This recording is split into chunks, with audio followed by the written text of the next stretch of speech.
আওয়ামী লীগকে ক্ষমতায় টিকিয়ে রাখতে আন্তর্জাতিক ষড়যন্ত্রে বিডিআর হত্যাকাণ্ড ঘটানো হয়েছে বলে জানিয়েছেন অ্যাটর্নি জেনারেল মোহাম্মদ আসাদুজ্জামান। বাংলাদেশ চলচ্চিত্র উন্নয়ন কর্পোরেশন এফডিসিতে বিডিআর হত্যাকাণ্ডের দায় নিয়ে ছায়া সংসদ অনুষ্ঠানে এই কথা বলেন তিনি।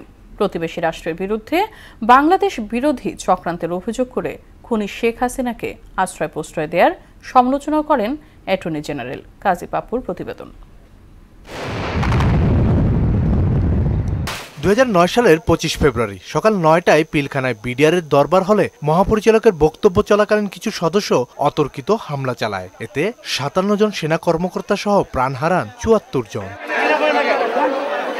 বিডিআর হত্যাকাণ্ডের দায় নিয়ে বাংলাদেশ চলচ্চিত্র উন্নয়ন কর্পোরেশন এফডিসিতে আয়োজন করা হয় ছায়া সংসদ অনুষ্ঠানের। এতে attorney general advocate Mohammad Asaduzzaman বলেন, পিলখানা হত্যাকাণ্ড কোনো বিদ্রোহ ছিল না। আওয়ামী লীগকে ক্ষমতায় টিকিয়ে রাখতে এটি ছিল আন্তর্জাতিক চক্রান্ত। জানুয়ারিতে ক্ষমতা নিলেন, ফেব্রুয়ারিতে এত বড় একটি হত্যাকাণ্ড দিয়ে ঝিকে মেরে বউকে শেখানোর মতো করে সমস্ত সেক্টরকে আপনি একটা আতঙ্ক ছড়িয়ে দিলেন। এভাবেই আওয়ামী লীগকে ক্ষমতায় টিকিয়ে রাখার জন্য একটি পদক্ষেপ বাংলাদেশের মাটিতে ইতিহাসের জঘন্যতম একটি অধ্যায় রচনা করা হয়েছিল। নির্লজ্জভাবে একজন খুনিকে আশ্রয় প্রশ্রয় দেয় প্রতিবেশী রাষ্ট্রের ওপর ক্ষোভ জানান তিনি।